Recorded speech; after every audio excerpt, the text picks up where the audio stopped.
안녕하세요. 두 번째 수업 시작합니다.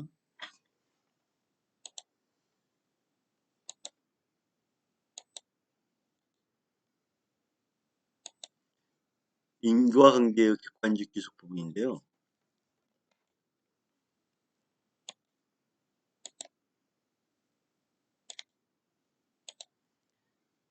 인과관계하면 인과, 어떤 원인과 결과 관계를 말합니다. 어떤 어떤 행위라도 최후 요소되는 유언 발생에 연결되지 아니할 때는 그 결과로 인하여 벌하지 아니한다. 어떤 행위라도 최후 요소되는 유언 발생에 연결되지 아니할 때는 그 결과로 인하여 벌하지 아니한다. 인과관계. 사람이 돌을 맞고 상해를 입었다. 용의자 갑과 을 병인데 행위와 결과에 따라서 기수, 미수, 무죄가 됩니다. 돌을 던져 상해를 입힌 갑은 행위도 하고 결과에 따라 기수가 되고, 돌을 던졌으나 빗나간 을은 행위를 했으나 결과와 관계가 없으므로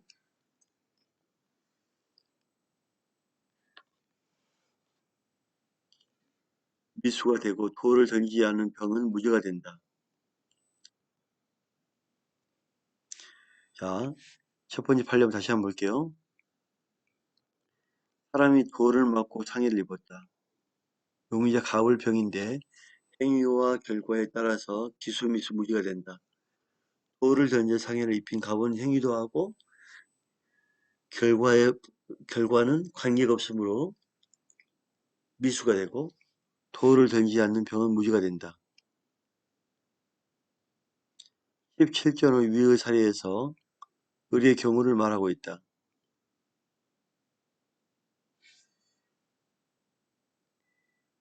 17조는 위의 사례에서 의리의 경우를 말하고 있는데, 즉 행위를 하였으나 결과와 관계가 없는 사람들은 그 결과로 인하여 기수로 번화할 수 있으니 그 행위에 대해서만 미수로 벌하라는 의미다.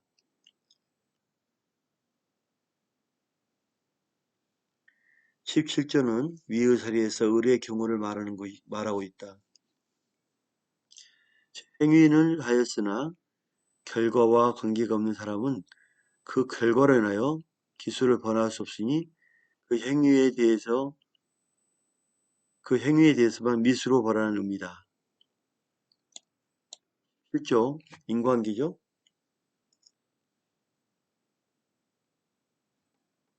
다음.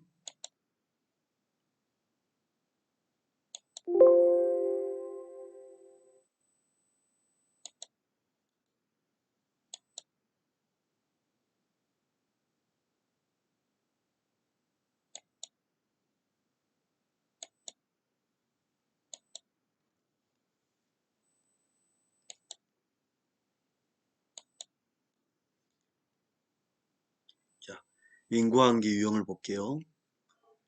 기본적인 인과관계도 있지만 원인 행위와 결과 사이에 또 다른 원인이 개입하는 경우도 있다. 이 경우에도 판례는 원칙적으로 인과관계를 인정한다. 행위가 피해자를 사망하게 한 직접적 원인은 아니었다 하더라도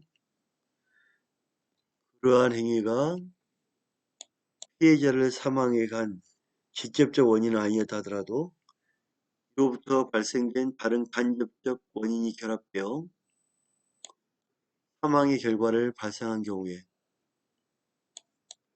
그 행위와 사망 사이에는 인과관계가 있다.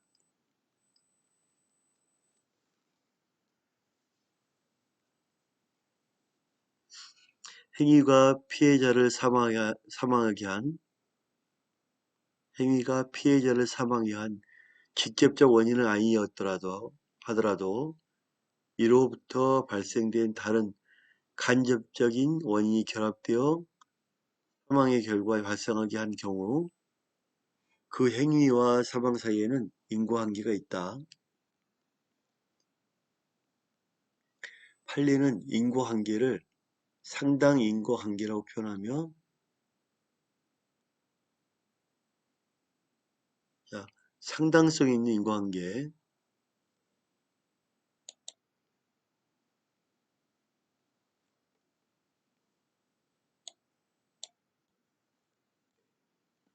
결과를 야기한 행위가 기수로 처벌하는 것이 상식적으로 당연한지를 판단해야 되겠죠. 넘어갑니다.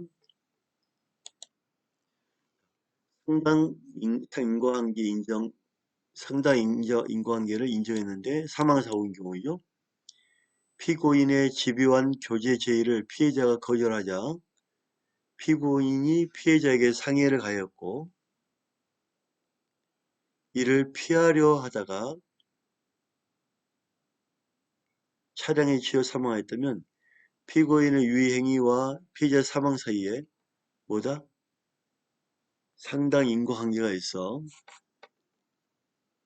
상해 추살죄가 성립한다.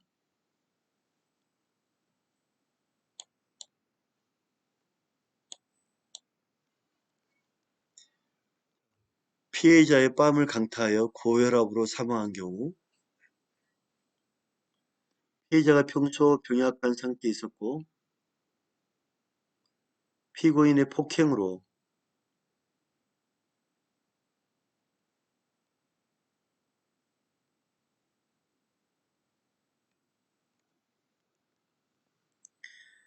자, 피해자의 뺨을 강타하여 고혈압으로 사망했다면 원래 지금 뺨을 때렸단 말이에요. 그죠? 뺨을 때렸고 그 다음에 고혈압인데 피해자가 너무 병약한 상태에 있었고 피고인의 폭행으로 그가 사망함에 있어서 지병이 또한 사망의 결과에 영향을 줬다요. 폭행과 사망 간의 인과관계가 없다고는 할 수 없다. 즉 있다.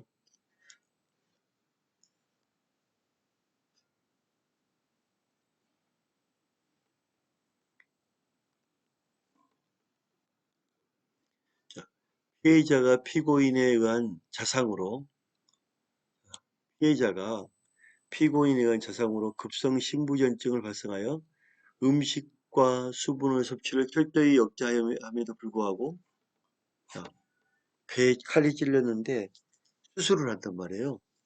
좀 좋아졌어 겨우. 근데 한 보름간은 빈 배를 유지해야 되는데 동료가 옛날 동료가 콜라와 김밥을 싸웁니다. 콜라와 김밥. 그러자 이걸 함부로 먹은 탓으로 합병증이 유발되어 사망한 경우 피고인의 자상행위가 또 다른 피해자를 사망에 한 직접적 원인은 아니었다 하더라도 이로부터 발생하는 다른 간접적 원인이 결합되어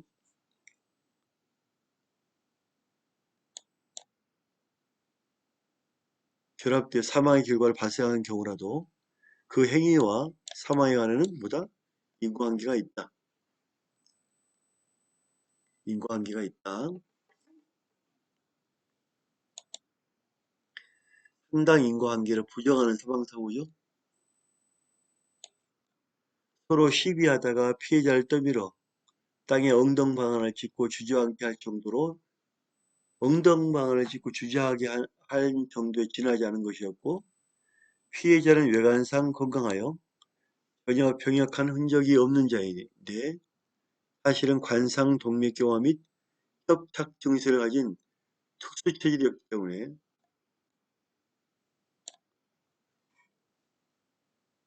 위와 같은 정도의 폭행에 의한 충격에도 심장마비를 일으켜 사망하게 된 것이라면 피고인에게 사망의 결과에 대한 예견 가능성이 있었다고 보기 어려워 결과적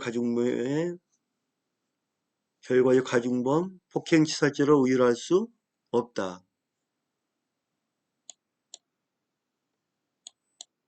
한번 다시 한번 볼게요. 인과관계를 상대 인과관계 부정인데 서로 시비하다가 피해자를 떠밀어 땅에 엉덩방아를 찍고 주저앉게 할 정도로 지나지 않은 것이었고 피해자는 외관상 건강하여 전혀 병약한 흔적이 없는 자인데 사실은 관상동맥경화 및 협착 증세를 가진 특수치질자 이와 같은 정도의 폭행한 충격에도 심장마비를 일으켜 사망하게 된 것이라면 피고인의 사망의 결과에 대한 예견 가능성이 있었다고 보기 어려워.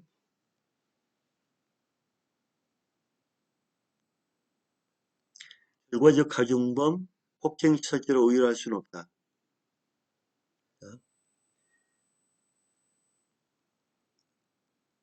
사망 결과에 대해 예견 가능성이 없어. 가서 처리했겠죠.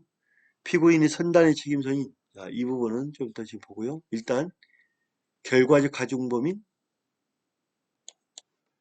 결과적 가중범 결과적 가중범 폭행치사죄로 의율할 수는 없다. 왜냐하면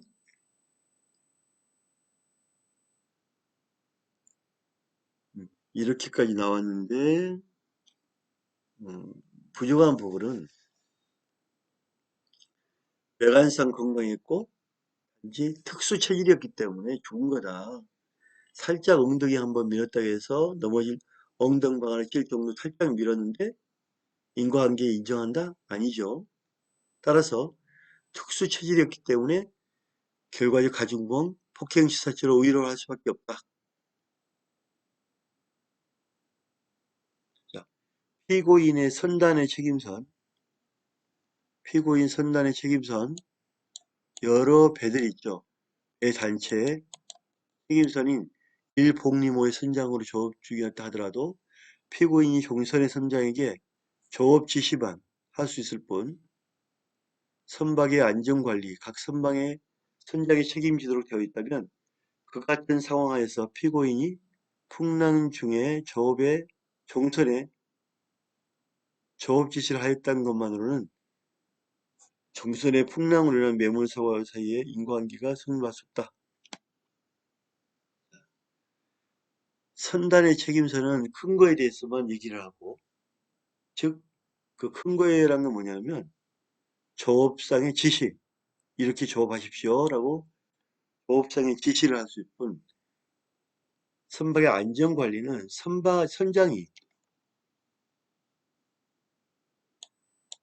선장이 책임지도록 되어 있었다면 그 같은 상황에서 피고인이 풍랑 중에 종선에 조업 지시를 했던 것만으로 종선의 풍랑으로 인한 매몰사고 사이의 인과관계가 성립할 수 없다.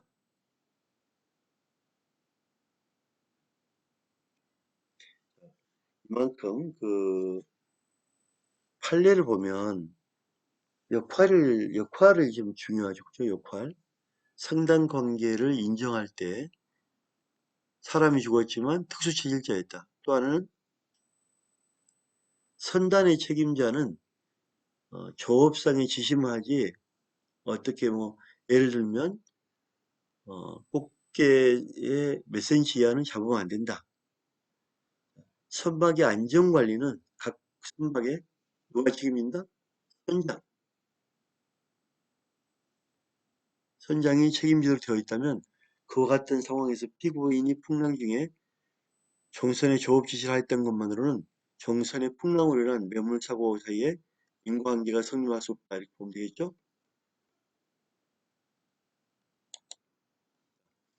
파도 수영장에서 물놀이 하던 초등학교 6학년이 파도 수영장을 이렇게 막 물이 이렇게 있다면 너무 그렇게 깊지 않죠, 그죠?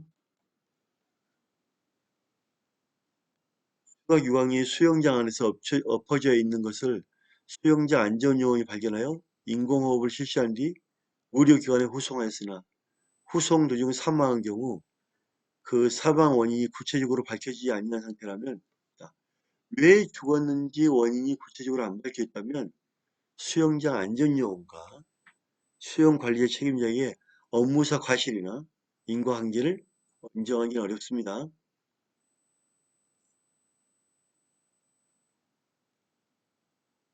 자, 사망 원인이 구체적으로 밝혀지지 않는데 책임을 지운다. 안 되는 거죠. 자, 인과관계 입증. 원인 행위, 처음 행위와 원인과 결과 행위, 결과뿐만 아니라 양자 간의 관계도 검사가 뭐한다? 거정 책임을 부담한다. 행위는 입증되었으나 인과관계가 입증되지 않으면 미수로 되고 과실의 미수는 불가불이 된다.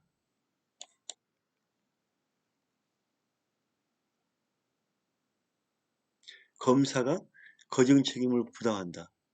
행위는 입증되었으나 인과관계가 입증되지 않으면 미수가 되고 과실의 미수는 불가불이다.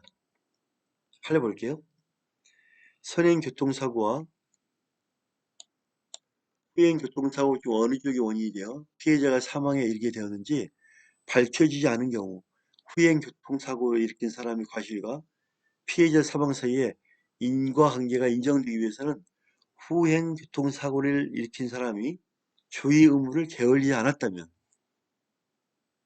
피해자가 사망에 이르지 않았을 것이라는 사실이 증명돼야 되고 피해자가 사망에 이르지 않았을 것이라는 사실이 증명돼야 하고 그 증명 책임은 검사에겠다. 검사에겠다. 그러니까 원인을 분명히 밝혀라. 그리고 입증 책임 검사는 입증 책임진다. 자, 상당 인과관계 인정 교통사고인데 피고인이 차의 시동을 끄고 1단 기어가 들어가 있는 상태에서 시동 열쇠를 끼워 놓은 11세 어린이, 즉 11살의 어린이란 거는 11세 어린이를 조수석에 남겨두고 내리는 동안 어린이가 시동 열쇠를 돌리며 엑셀레이터를 페달을 밟아 차량이 진행하여 사고가 발생했다면 위 사고 결과와 법률상의 인과관계가 있다고 보니 상당합니다. 다시 한번 봅니다. 상당 인과관계 인정이라는 건 교통사고를 보면 피고인이 차의 시동을 끄고 1단 기어가 들어가 있는 상태에서 시동 열쇠를 끼워 놓은 채 11살 어린이. 자, 11살 어린이란 거는 꼬마죠, 꼬마. 꼬마. 이 꼬마가 교수석에 남겨두고 내린 동안 어린이가 시동 열쇠를 돌리고 엑셀레이터의 페달을 밟아 차량이 진행하여 사고가 발생했다면 이 사고 결과와 발생상에 인과관계가 있다고 보니 상당하다. 자, 정리하면 상당한 인과관계가 뭐냐면 교통사고를 볼 때 우리가 이 교통사고에 대해서 어떻게 볼 거냐를 보면 자, 이 아이가 몇 살짜리냐 우리가 시동을 끄고 1단 기어가 들어간 상황에 시동을 끄고 나왔는데 자 여기를 보면은 자 우리가 여기에 보면은 이 차량에 차가 있으면 차 키를 꽂아놓고 왔단 말이에요. 자 그러면 호기심이 많은 꼬마 어린이가 자 잠깐 내리는 사이에 이걸 돌려볼까요? 돌려봅니다. 사고가 났어. 자 사고가 발생했다면 이 교통사고의 원인은 운전자겠죠. 운전자가 어린이가 있음에도 불구하고 꽂았단 말이에요. 그렇기 때문에 여기에 대해 책임을 물을 수가 있다. 상당 인과관계가 인정된다 이렇게 보셔야 됩니다. 자, 상당 인과관계가 부정되는 것. 앞에 판례와 비슷한데 운전사가 시동을 끄고 시동 열쇠는 꽂아준 채로 하차한 동안에 거기에 성인 교수가 있단 말이에요. 성인. 교수가 이를 운행전하다가 사고를 낸 경우에 시동 열쇠를 그대로 꽂아준 행위와 본권 상해의 결과 사이에 특별한 사정이 없는 한 인과관계가 있다 없다 없다. 그래서 상당 인과관계가 부정된다. 교통사고. 자, 상당 인과관계를 부정하는 내용이 또 있는데요. 규범의 보호 목적 이론입니다. 방화 후 피해자가 진화 작업에 열중하다가 화상을 입었다면 자, 너무 열중해서 화상을 입었어요. 화상을 안 입어도 되는데 너무 열중해서 예견 가능성이 없어 현주 건조물 방화죄만 인정되고 결과적 가중범위 치상죄가 인정 안 되겠죠. 성립하지 않는다. 맞죠? 강간당한 피해자가 집에 돌아가 음독 자살했다고요. 자, 그러면 강간 당하면 다 자살해야 됩니까? 아니죠. 강간을 당한 피해자가 집에 돌아가 음독 자살하기 이른 원인이 강간을 당함으로 인하여 생긴 수치심과 장래에 대한 절망감이 있었다 하더라도 강간 행위와 피해자의 자살 행위 사이에는 인과관계가 인정할 수 없다. 자, 강간 당하고 죽은 거에 대한 인과관계를 인정할 수 없다고 본 겁니다. 그죠? 그러면 이거를 인과관계 인정한다면 모든 우리나라의 강간범 다 죽어야 되겠죠, 그죠? 말이 안 되죠. 안 됩니다.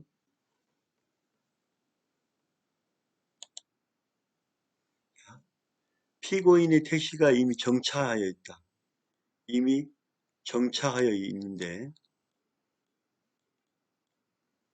차가 있고 뒤쫓아오던 또 다른 차가 꽝 부딪힙니다. 이게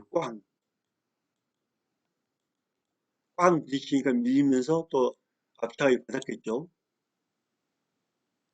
피고인이 자신의 앞차를 충격하여 승객을 부상시킨 경우 피고인이 안전거리를 준수하지 않은 과실과 사고 발생 사이에는 인과관계가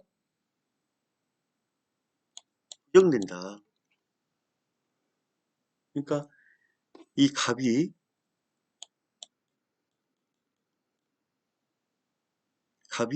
이 차를 받았어. 갑에 대한 책임은 인정 안 되죠. 이 뒤에서 을이 받았기 때문에 밀리면서 받은 거다. 따라서 법적으로 책임은 안 된다. 이렇게 보는 거죠. 피고인의 택시가 R자형 삼거리. 자, 도로가 이렇게 있으면 R자가 있죠. 여기 차가 나와서 반대로 가겠죠. 그죠? 과속으로 통과하던 중 믿고 R자이기 때문에 믿고 가는데 오른쪽 접촉도로에서 갑자기 좌회전이 금지됐다. 금지된. 좌회전 신호를 시도하는 승용차와 충돌한 경우 피고인이 사고 발생을 미리 방지하기 위하여 특별한 조치까지 강구할 업무상 주의는 없고 위 직진 차량 운전자가 사고 지점을 통과할 무렵 제한 속도를 위반하여 과속 운전한 잘못이 있었다 하더라도 그러한 잘못과 교통사고 발생 사이에 상당 인과관계가 있다고는 볼 수는 없다. 좌회전 금지인데 우회전만 했는데 좌회전하다가 사고 났으니까 어쨌든 R자형 운전하는 이 피고인은 책임을 물을 수 없다 이거죠.